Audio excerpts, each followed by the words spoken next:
Bienvenue mesdames et messieurs, merci encore d'être les nôtres sur Voice of Congo, toujours dans les cadres de Masolo Italie, Mboka, Masolo, il y a politique, l'actualité dominée, prestation à serment, il y a l'équipe où tu peux remplacer l'équipe Yananga.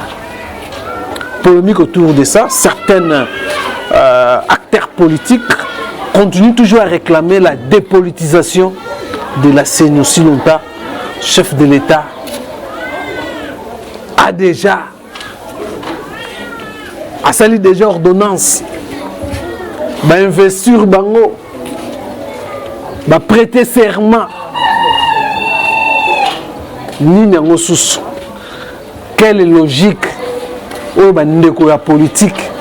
Les politiciens baza kosenga dépolitisation. D'ailleurs, il y a une marche prévue le 6 novembre où il y a un bloc patriotique où ils appellent Martin Fayulu pour marcher pour la dépolitisation de CENI.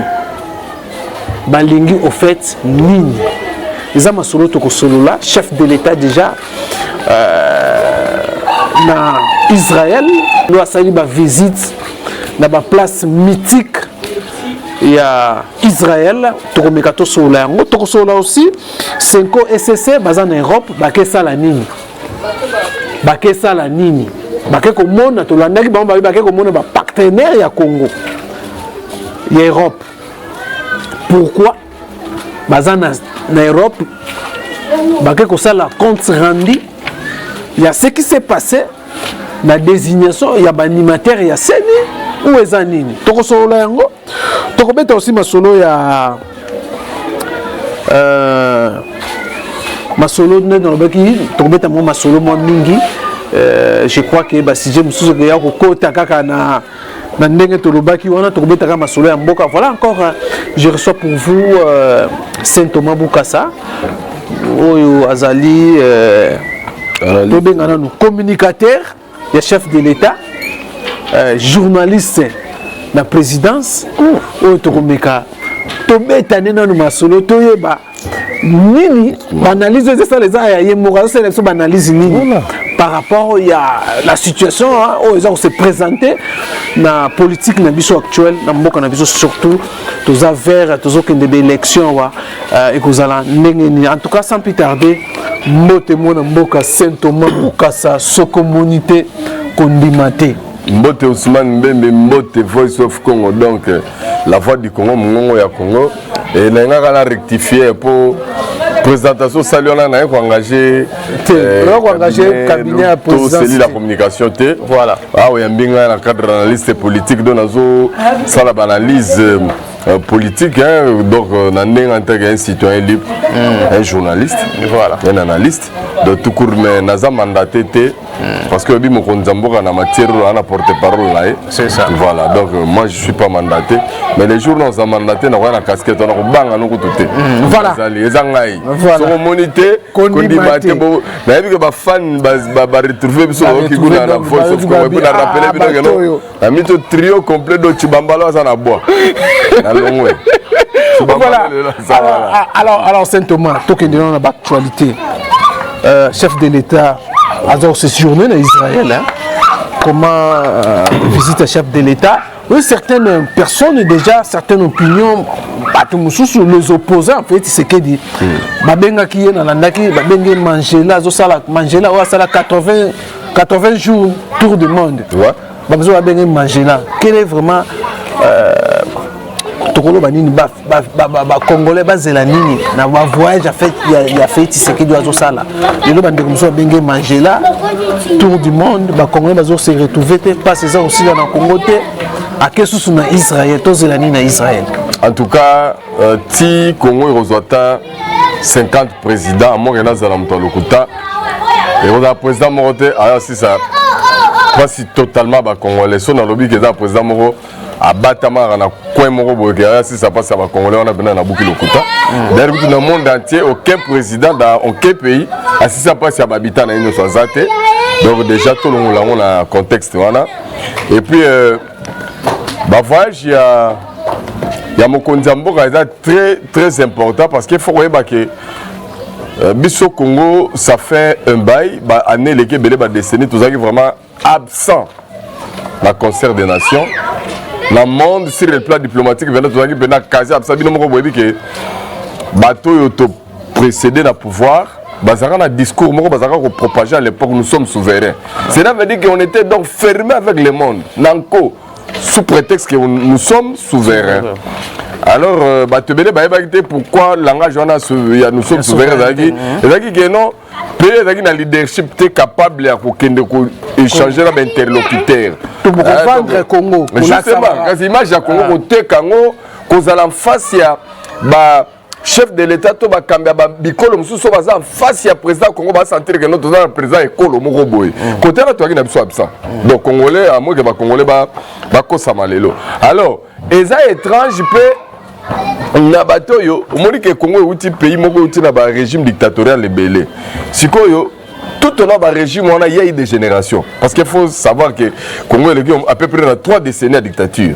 Alors, nakata ba décennie on a ba génération ba na ba bimi ba koli ba kobi ba tata mais na baza habitué na style démocratique té baza habitué na marambo ba mona ya sikate parce que tant on a ba changement beaucoup ne comprenaient pas que c'est le changement mais sous baza nakata changement mais même on se rend compte que marambo changer maintenant à la place on comprend que maman changer il y a des esprit critique mais parfois il y a mabé parce que critique les arabiens sur ça constructive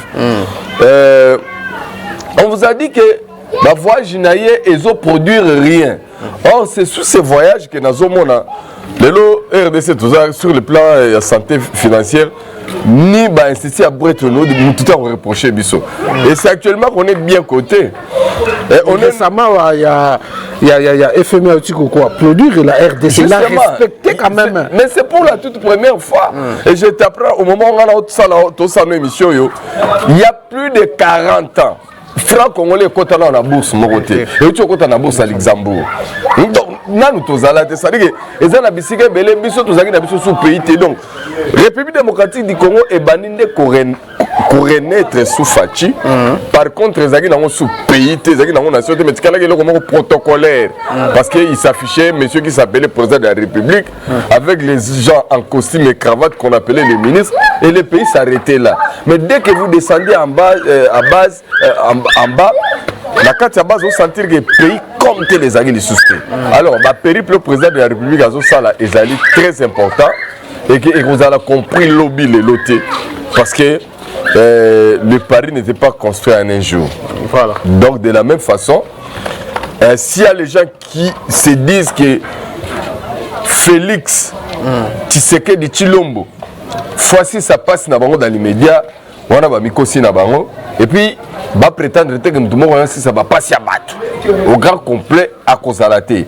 Mais Félix Tshisekedi est en train de travailler pour donner seulement où jeter les jalons. Il y a une base solide. Donc il a des maîtres de base. Oui, des cadres de façon que lobby nango bakambi o baroya même après base dans la trace il y a bien. Cela veut dire quoi? Et ça le lelo Mobutu a tiré deux bandes, il y a le boulevard de Lumumba par exemple. Et Joseph Kabila a agrandi en haut. Et Félix a été sauté mouton. Mouton royal l'obito éviter à retourner autoroute les colons en haut. Et c'est comme ça que l'autorité il y a l'État. Voilà quoi. Voilà, alors maintenant, allons rapidement, hein, donc rapidement, on va aller bloc patriotique où on prend d'abord cérémonie à prestation à serment. Il y a les animateurs remplacés à Corneille Nanga. Ça fait polémique. Pour ça moins bien. Prêter serment, côté en fonction. Certaines camps politiques, que non, Fachi a organisé déjà un coup pour que à Tikala na pouvoir en 2023. Comment ils ont analysé le discours? Même ceux qui ont, même eux, ils ont union sacré. Bon, voilà, ils ont vraiment un discours, ils n'ont pas de chômeur. Les chômeurs, ils ont boulot. Ils ont boulot façon que le boulot, ils ont boulot. Les chômeurs, ils ont la vision des Congolais. Non. Petit peuple.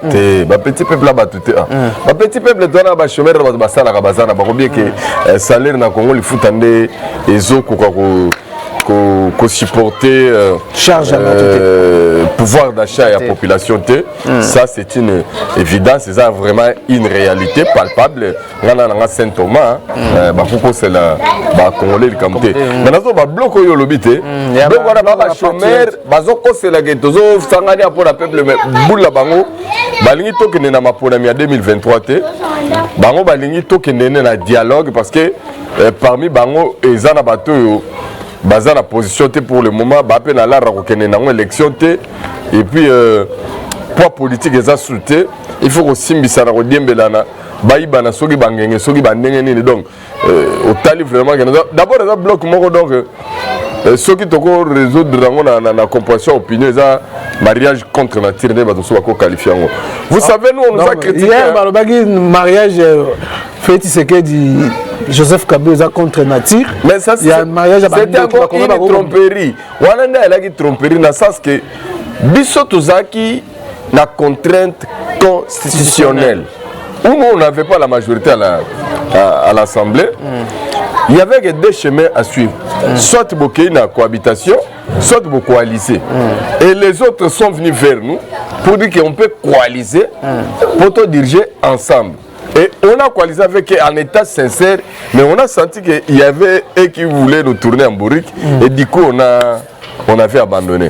Mais contrairement à Oyabango, parce que nous, on luttait contre la dictature de Kabila. Kabila pas un dictateur. Mais nous, lorsqu'on a accédé au pouvoir, nous nous sommes dit non, nous sommes les démocrates et on va prendre l'état des droits et l'indépendance de la justice. Du coup, tout le monde a le même combat. C'est aujourd'hui que la vérité est comme on a. Babandis ko combattre biso. Tu vois? Babandis ko combattre biso que non. Bobo Malibala na Kabila. Bino boaba na mboka Kabila mo payaza Rwandais. D'ailleurs kutu bangonde ba ibisaki ka ba Congolais dès que to six élections. Balobi Séné public et Tshisekedi a gagné. Bango ba bité Tshisekedi bomoni balobi a gagné on eza yete azali nommé pas Kabila muto ko diriger. Bangonde ba ibisa ba Congolais ndengwana.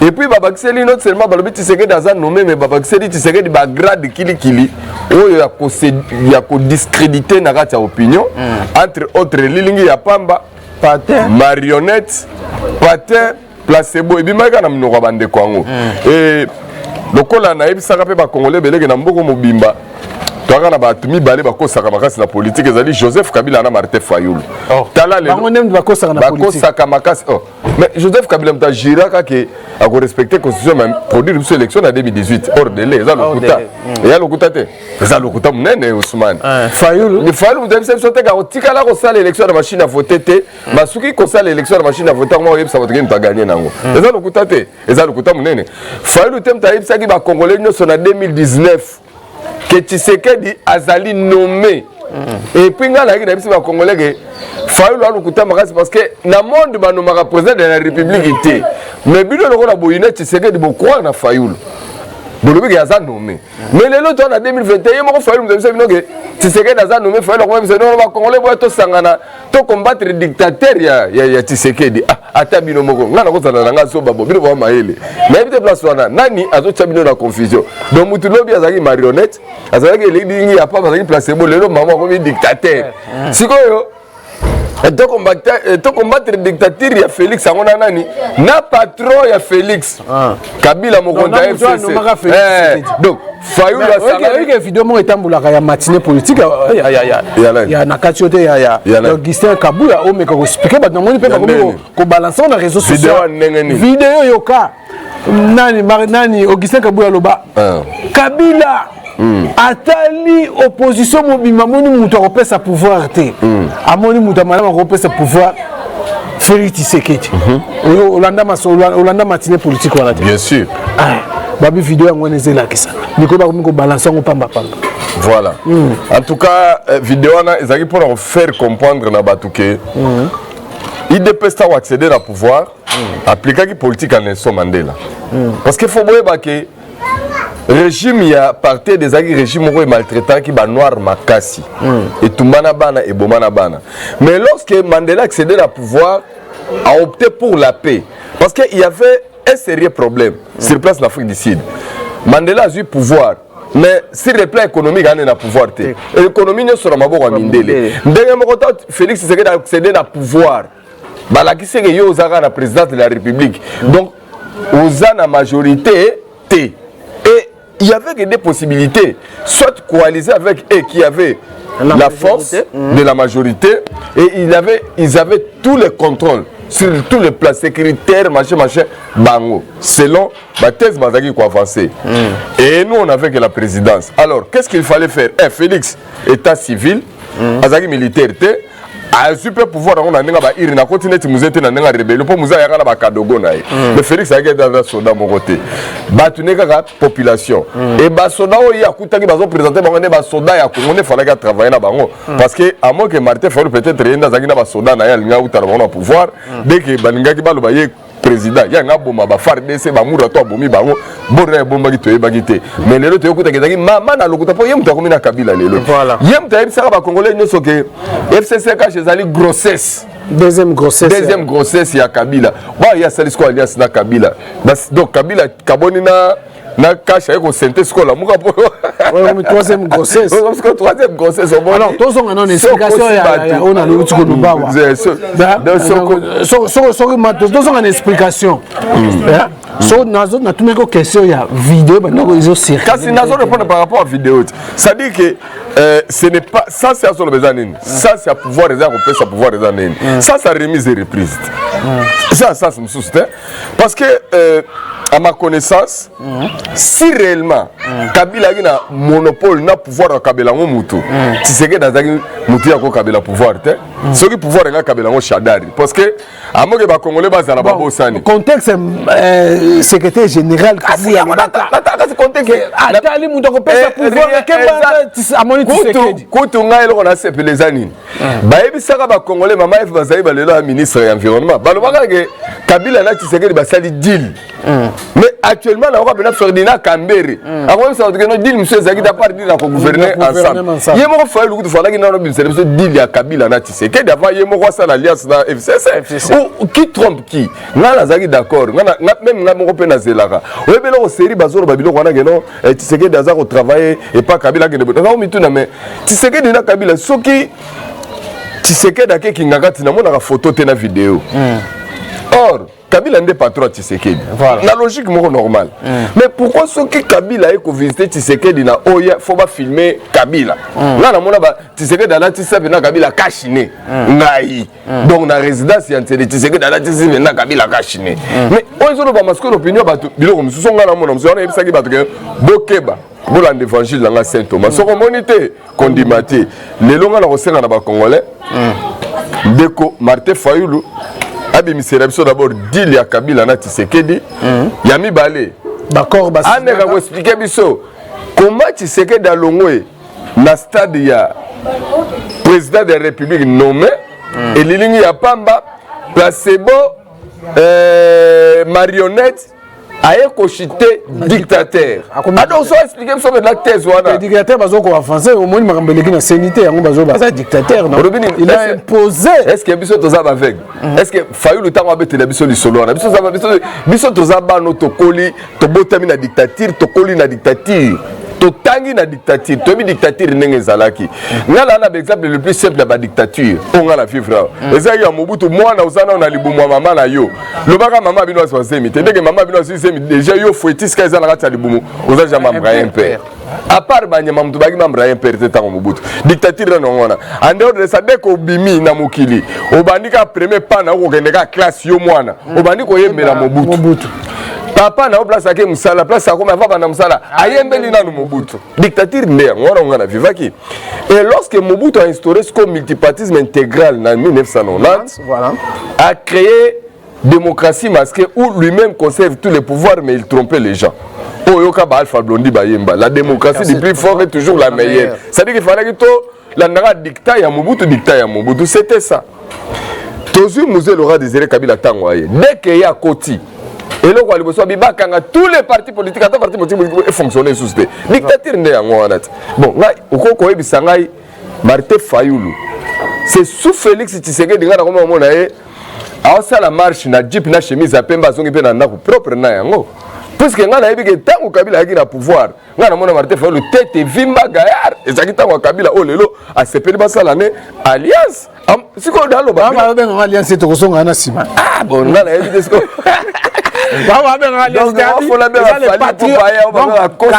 Joseph Kabila FCC ba comme ba patriote Joseph Kabila alongwe rwandais alongwe Moutaba Kagame akomi patriote ya Fayulu pour les changements à Congo. Donc Fayulu ba ke sakala na Joseph Kabila va changer Congo. Oui que même bala maternelle ba ko bana ko sekali kamboyo na nela mabete de Fayulu na Kabila basangani ba changement na Congo. Ah donc na minute on doit bloquer changement na Congo de Félix. Oui. Il serait déjà dictature. Il y a un patriote, il y a alliance cité. Il y a des explications.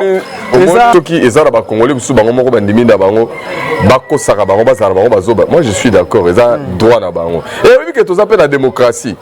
Mais au moment où il faut que Congolais en 2019, et comme il y a un phénomène où les Congolais dans l'ensemble, ils ont dirigé bisoté. Les Londres n'ont pas papa, ni maman, ni parents, ni papa, beaucoup ça biso bana, ils dirigé talent le biso dirigé pas Moulouba. Donc ils ont le même locuta. Yo yebisi ba tuke mutwana azali nommé président de la République. Les locaux yo monso yebisi ba non, au moment où muto comme dictateur. Bon to sakala to bengana Félix comme dictateur, mais même dans d'autres bato ba kamo. Même dans d'autres po, ce qui est la réalité au sein de la somme. Bato bango baleka na nzela ba finga Félix réunion tout. Asala ne le côté tino mamata mamine ne bakanga bango. Dictateur au finga ne yo bi kometo. Yo na to kanga mateta ngwa Kabila. Te yo na nous témoin. Na yo na ngai na Fayulu to souffra teta ngwa Kabila. Yo balanda biso te to keka na ba Fayulu wana to kibina bango bango. Yebisa ka batu. Po Fayulu to zalaka na yebiso nyonso. Ndeni ya koma ko sabato ndre to zaka ensemble te na makamo. Biso to yebinde to nsana ba kopa ngwa. Voilà. Voilà, tu as eu ma copie. Mais tu as eu ma copie. N'est pas comme ça, sur le roi, sur ce que tu as dit à l'écart. Ma vie na bisonani, mutu na bisonani vie sayo li sanga bonga. Attends, place maintenant li sanga bonga ngazali parce que ça tolo, li sanga bonga là, abunda pour le changement. Attends le mongo. Voilà pire vie. Bani. Et voilà, alors Saint Thomas, par rapport à Moni, les enjeux et comme ils ont changé comme on voit connotation sous politique. Aujourd'hui, Tokolo Banini fait ce qu'il dit. Bah isolé.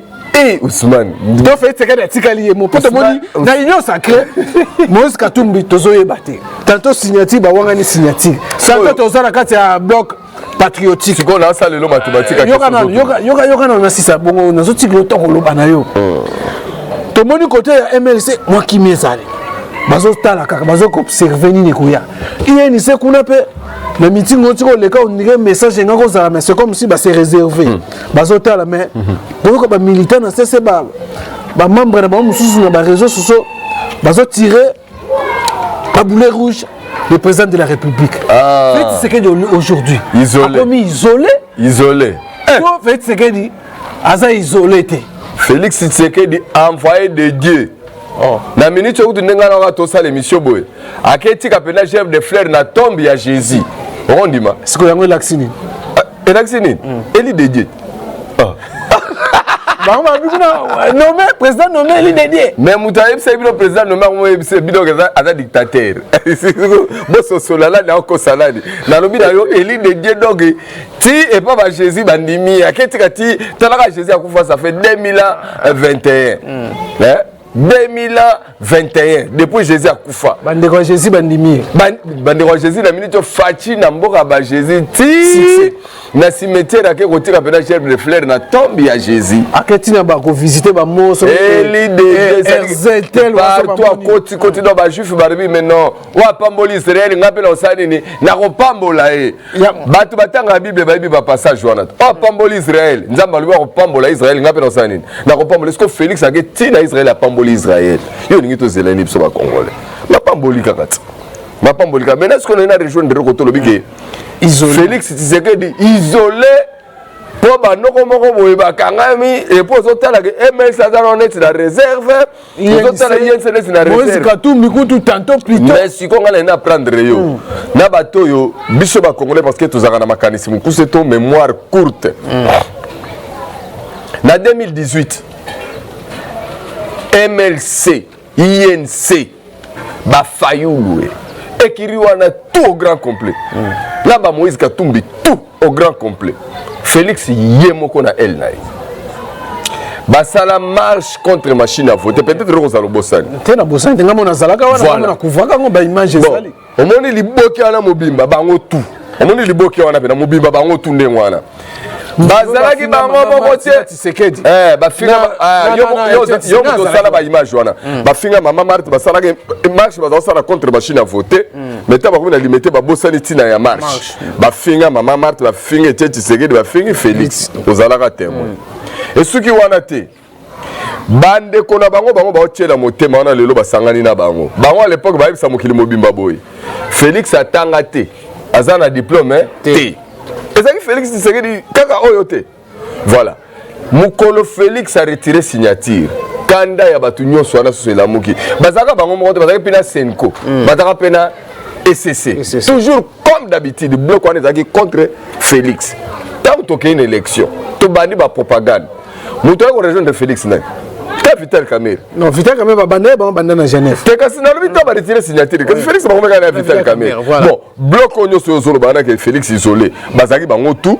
Ozu ba Moïse Katumbi, ba Jean-Pierre Bemba, ba Fayoulou, tous ces gens là. Et la diaspora congolaise. Tout na Senko, na SCC bloc moko. Ozu l'état congolais. L'État congolais à l'époque, officiellement, nous sommes membres de la campagne il y a Chadari, na Kabila, il vrai ou faux. Félix na Kamerhe était. Félix na Kamerhe, bloc à la Mouga Moubimane, na Tanya, accompagné dans tous les mouvements citoyens, na Senko, na SCC, Koto Yope, FCC au grand complet, na Fayoulou en tête. Mais tu es souke qui n'engenine. Pour le long, mon discours, mon voyage, ça va tout, mon Kadimana, Zabaza, Seni. Azande Roya Tshisekedi et ça pas tricher en 2023.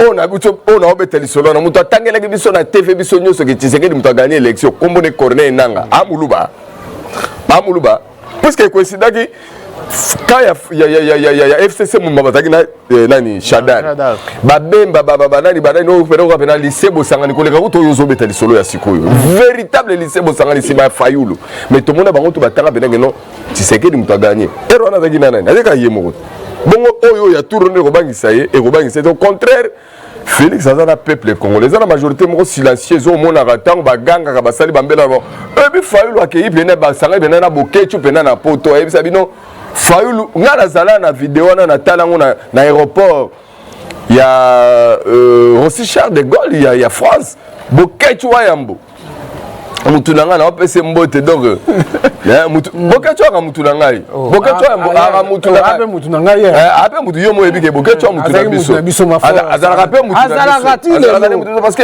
ye pour bokechu na Fayoulou bana kwa batu badima na même école babaluka kana bango il suffit mu bébé ya eme mabango bakenda kana ba nazo c'est la alliance naza vidéo bokechu na Fayoulou ni quoi finga attaquer alliance hôtel attaquer bango kasi bon basangani na batu ba occupa ekila ba Kabila ba occupa vena ngabo bokechu ba vidéo ke basala calme na Fayoulou olobini tozo tunakaka yazana waya mwana na biso vraiment voilà si on telaka bokechu vena assuré vena Fayoulou abino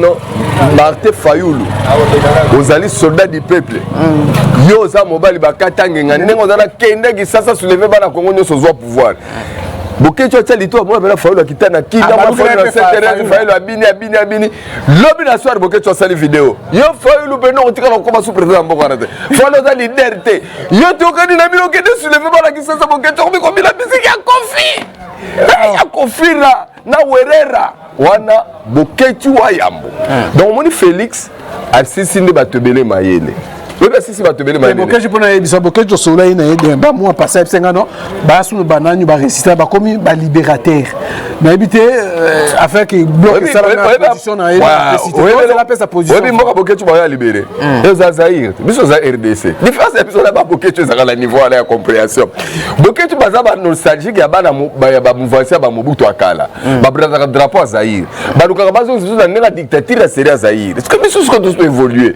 et RDC bango ba visa ezaka na mitu na bango ne omoni pe bandeko mingi bandibelaka Fayoulou président Eli na rappeler bango que Fayoulou la muka original o tchaka comme candidat commun à l'époque la charte va ça à 2 ans après organiser l'élection déjà c'est kokaki mandat faut le silakala il mo qui dit que mandat président moi éli évident il va pas pardonner Félix et ce qu'il a fait il va pas pardonner Félix ce qu'il dit a changé combat bon et là on a rappelé ngo bato boye baraté Félix Tshisekedi des habitants nous ont expliqué batuté tant papa Félix a koufi et Tshisekedi tant a koufi à l'époque, papa Félix n'a pas le président et l'opposition mobile pour président rassemblement. Voilà. Ozoka.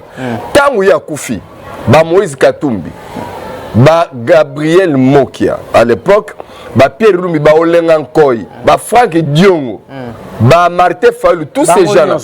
Vandi pendant une réunion.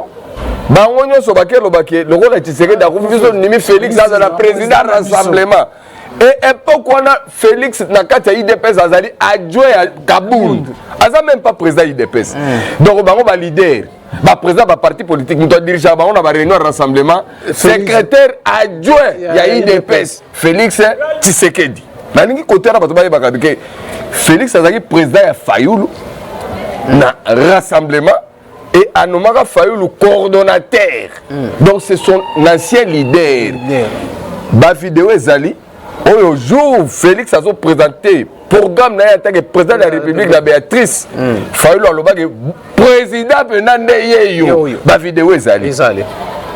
Il fait son président. Et je ne sais pas, les gens qui ont dit que les villes ont Félix Nanzela, mais na grand boule.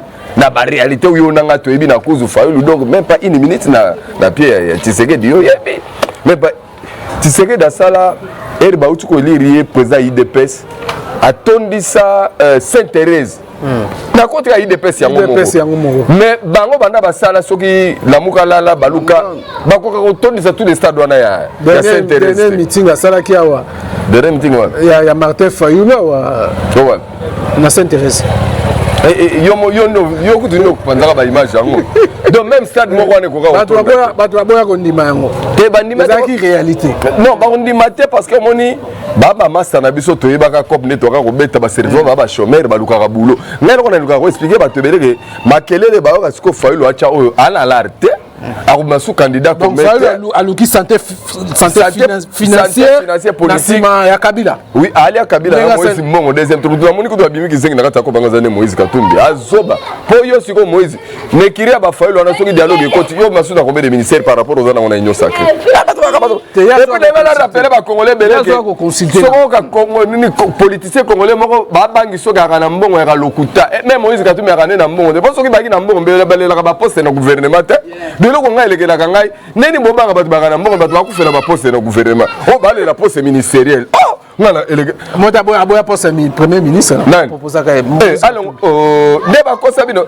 Moïse Katumbi na ja perbemba bavanda na kuzu ba chabatu mama bazai bazo représenter dans le bemba na gouvernement ministre proposa ka Moïse Katumbi za premier ministre lokuta président qui détermine on moni batware yango ngoni Congolais actuellement azolinga ko adopter culture ya kobanga mibe côté ya nika culture ya kobanga ba kombo abato or le président na ngoza to longo l'esprit ya kobanga ba kombo abato ngomoni oh bato kasi ka Moïse ngona na bemba avant gouvernement bato babangi sa bato kebana Moïse kebana bemba balingi primature to suka wapi na tuna bato sama lukonda bima Moïse na bemba bato mambo katendeni po bango bazolinga ka bazana ba premier ministre soki bozo banga ba Moïse Katumbi bozo banga ba kombo ba politicien congolais ubangi yango yo moko na kuzu ko bangisa bato tuté po ba tutu ba banga bango ndenge yo banga ka bango te ndenge na kaza ko isa bato ke soki Fayulu azo banga Kabila banga ka Kabila ye moko ba bangisa ke ba congolais te or yenda za ko lula Kabila ta lelo basangani mais ce ko ki ka bangisa ka bato Kabila oh Kabila mto a diriger za Tshisekedi te Kabila mto a diriger ngabi oh Kabila sa kufa longo ne président mais nini Fayulu azo faire garder bino ba congolais Kabila kana mutu comme ye président Kabila kasuna gazo Kabila Fayulu aye bisa kabila te non ne Fayulu mto za ko lula Kabila matin midi soir lelo sikoyo Fayulu aloba na bato Kabila benga pese pouvoir à boy donc Kabila Fayulu se bele lo kala Kabila ba kabo l'opposition attends comme bazoba donc au boy ko kabo la Kabila Fayulu azo financière quatrième d'abord les solo Tshisekedi da benga ki ngai to kabo la pouvoir nani Fayulu na Sainte-Thérèse meeting oh Kabila benga ki ngapé ça après ça témoin nani yo ngana boya ngana zeguri je crois ngana boya ki alors yangona ti le lo réclamer le pouvoir ezaki yaye ba pesa na ni Tshisekedi bon ngapé na boyité Tshisekedi dans un pouvoir na yo mais ndenge nini muto akaba pouvoir yo bosangani na ye boko kabola opposition bo ba nobuna bituma balabala on dirait bobo sali bino so kolo balabala tala papa na yebiso IDPS ko machine politique batu batika nde kokosana IDPS mama na machine politique et puis nebisa ka batu ba kena kosa ba ninga na marche la munga zela nanu o ba récemment ba jo sala ba sali plein au sakana zela nanu Ousmane koleka meeting à Saint Ousmane soki na bimiselo vidéo moko vidéo ka moko vidéo bana no mona na vidéo jamais kabunda na okise kabuya ba utaka soki mboka nini nango bayambi ba ona na rapport awa plaire osakana est-ce que bona osala plaire nezo laksani moi aujourd'hui moi ça va ça la plaire moi ça ça va plaire est-ce que plaire Jantini Ngobila uta sali plaire siko Jantini Ngobila asali plaire na Martin Fayulu na koka mo plaire wana ngana lobi Jacob ya kaka pa so la pays le ba plaire to tika débat wana c'est pour toi na ngo ya plaire jour batu basali plein wana babima kutu bazoba batu tu bakendaka marche ala muka jour bango bamimona kizengi basala marche pona ba de politiser seni bazonga na poko ko kadi mabimi obi degré bayoka passe au toki aux étapes sur gaz au sur mabe au sur na palo kadi mango batambolela gabimi dialogue ezate po jour on batambola po bazo dialogue parce que bozonga na parler bakuta dialogue ezate kadi makuna ba député c'est ba vider comme te otambolela nini biso neto tambola ya solo biso bena avec eteti seke di fait to tambola ya solo Kabila pena basali dialogue oya biso to ningisi mboka mkolo moko bango tu bakiti babite to sala sko dialogue ya Saint-Sylvestre to sala yango voilà alors biso machine politique na Congo parti politique donc ka gaz ya IDPS pour le moment ezati IDPS gaz ya IDPS à Kalato actuel IDPS na organisé IDPS na Félix akangaki tous les 3 stades na Sainte-Thérèse za IDPS osiko IDPS osiko Olobi avance au pouvoir bon nabi le 24 février nalobi Ousmane na ndenga mabete toko c'est la mokilité lelo kande to bona contexte to lelo kande facha uta par exemple Israël wana ndenga to tachane pena to de gerbe de fleurs na tombeau ya Jésus congolais là on habite ti minute ba congolais ba lali ba la mukina lobi na l'église on va voter ba bino pour la première fois dans le monde to président république a ko tia Jeb de fleurs na tombe à Jésus non tous autres Fatim dans salon premier président quoi qui na tombe à Jésus quand on a mon ta président mon mokila salon on dit à sali yango c'est pas bien pas bien on taba la mukaba tali siko degré wana tala to tika na biso ko alobate ba congolais ba yokisi ko ba bibo président ko tika mboka na maboko nzambe yeyo président to mona lela ko mikitisa o sambe na belgiza buka mabolongo yeyo awazo si relation Israël Mobutu akataka voilà parce que Bible lobi ko bénir Israël ko pambola Israël ngana ko pambola e botiseke dans lui bosko azo kitana Congo ba congolais ba ko yamba ba congolais ba ko yamba ete ba ko yamba ete po ba yamba makasi nde tanga opposition na tanga lelo ba ko yamba ete tana boke betela ba to bovanda ka boko sana masolo selo ba imer masolo Félix Tshisekedi au-delà discours tout ba yebisa ba balabala ngana mona na stade de Martyrs stade on etikala ko ndima président de la République ata mon côté mais ngana mona Félix ne ba kumisa e pa ba congolais ngai na misu na congolais pe moko yebi pe président moko chancel chaque fois soko ti stade to gagnanga kaka équipe so ke di bande poli voilà donc tozo ke na suka alors par rapport à romona makambo nzo kendela lelo marche bloc patriotique ou peut-être bon moro les alliancité les akaka conscience à ba congolais ba patriote ba expliquer ba population ba parti na bango comprendre na landi secrétaire général estimer les choses de voix qui to allez mon la top ko ba appeler ba Kabila popularité ya Martin Fayulu ba zo comprendre ngo comment benga Kabila patriote famille politique à Kabila ba comme patriote et pourtant Félix Tanzoi pouvoir attendre ande loboko Fayulu, soldat du peuple, le boko yango yaka, Fayulu habite le boko wana eza salité. Pour ezana Kabila Mutumabe. Siko kezo yemo ake sokola siko salité. Ake sauter, ake so moni fait c'est que pas sokola ka batu ba Moïse Katumbi, bo soka sokoli famille politique Joseph Kabila mabeza. Bon, vrai problème na lo bango la ba Congo. Le moniteur biso saka ma politique de vie politique. nana sunga ba congolais belé ba parce que bazo ka discours bazo ba hauteur ba sangane ba bio bazo na ba changer CENI so ba changer marche d'ailleurs OK rapidement marche ça 6 novembre nana rappeler ba congolais ba ko ya ndenge so mo ça l'analyse c'est par rapport au contexte nana rafraîchir mémoire à Congolais, bon ça la constant. Jamais ba politicien ba loba tout ça la marche pour biloko ekita. Jamais ba ça la marche pour la gratuité. Jamais ba ça la marche pour la mamna ba ram kurama inde bo souffrir wana botika la koyoka bangote. Mais boga masolo ba loba ne ba kota dialogue pour la mamwa seni. Mais en réalité ça sénité. Et ça peut binoter. Ngale na rappeler ga bino parce que oya kusutuka nazana politicien moko azana ekiri wana kombone lisanga bonganga nde naloba boye moko yebi ngai nde naloba na yo po yebi ke yo mo yebi nde toyebani na ye tangu fe eteti seke daza malade alinga ya Congo lisanga bonganga bengaki biso la karish asangi biso abi asali les alliés de Etienne Tshisekedi akome kobenga bapandisa ngo matemi biso kotia makelele faut que des dialogues sous médiation internationale biso za bani Etienne Tshisekedi bandeko bapandisa ngo bazaka kotuna lisanga bonganga mituna menga na tuna kaye mutuna mkonga bi lisanga bonganga pourquoi bozo zota ebele boko saka peuple congolais kope ezalinde dialogue kota pona kosala gouvernement bozo ba poste ya répondaka ngabo c'est automatique ko reverser biloko wana sikoyo te ngana zalaka na raison effectivement dialogue lisanga bonganga lingaka ekotaka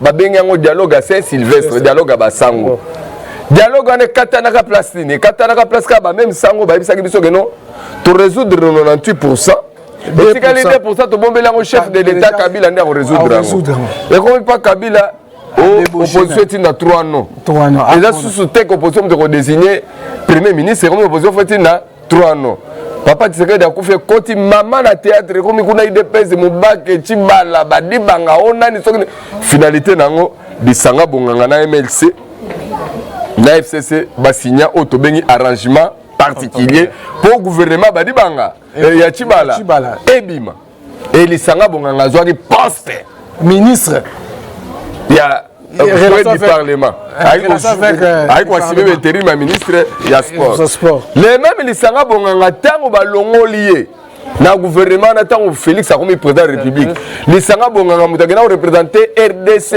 en tant que ministre sport na coupe ya biso ya non na CAF ya ba basketteur biso tozaki champion to gagnaka champion d'Afrique ya basket lisanga bonganga na coupe ya ngo tipa Tshisekedi da pesi Tshisekedi en tant que ministre na gouvernement ya Tshibala po Tshisekedi da kuto comme premier ministre sika mais tango gouvernement ilunkambe bimi lisanga bonganga longue à quelque rejoindre Martin Fayulu mais ça va dire non Tshisekedi a gagné qui tabandi mama opposition tile no bomone permis Martin Fayulu baluka siko dialogue pour lisanga bonganga ko masusu ministre kopo boki bande ko baluka siko bazoka dialogue na Tshisekedi po babima ba ministre gouvernement mususu ebima alors tant ba web c'est no bo ma balabala bo sali mais jour ba que ne peut pas vendre babisa gouvernement bino bozala sulté petant ba banda bazo ba poste bino bozala payer te na ngaki ba précision na ba congolais déjà ba yoka yango voilà mais tinga siko ngana bisa ba congolais kono na minute biso soko za vrai congolais zela programme ya CENI ezoya pour na to banda ba enrôlement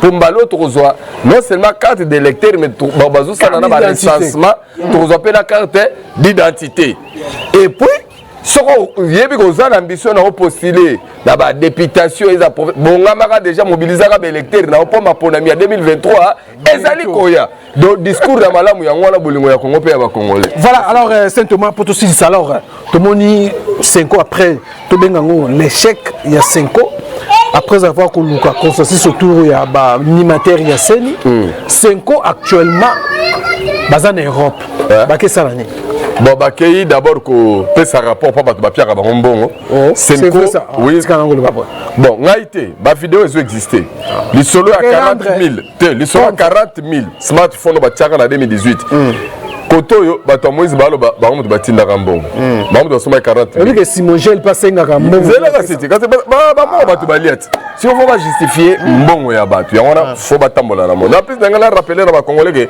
depuis to bana ba processus électoral depuis Malumalu Ngoyi Mulunda Nananga tinde tokomi na Kadima boy Senko etikala kondimata président CENI mon côté baboya kaya va baponaye dès qu'a commis ba comment travailler penaye après et la proclamation ba kimiye ba ke ba soutenir mutu alobi ba mutu ça va opposer que résultat neza yango dezaka senko après mutu ana tanga au régner ba ngo suba ga rejoindre ba comment traiter na donc ba ça ba chauve souris ba la position te binomo boyebi lobi ba accompagner ki makamba Rossi Mukendi ba Thérèse Kapangala lelo ba ngo ba za susuna Kabila ngo.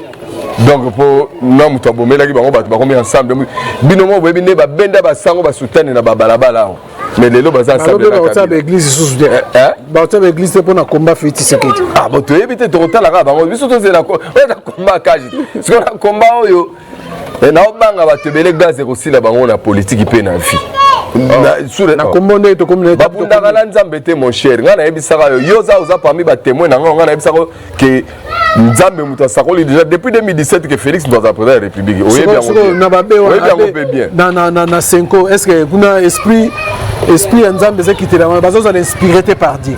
Normalement comportement na bango. Senko bazara inspiré par Dieu te. Senko baba to mokili.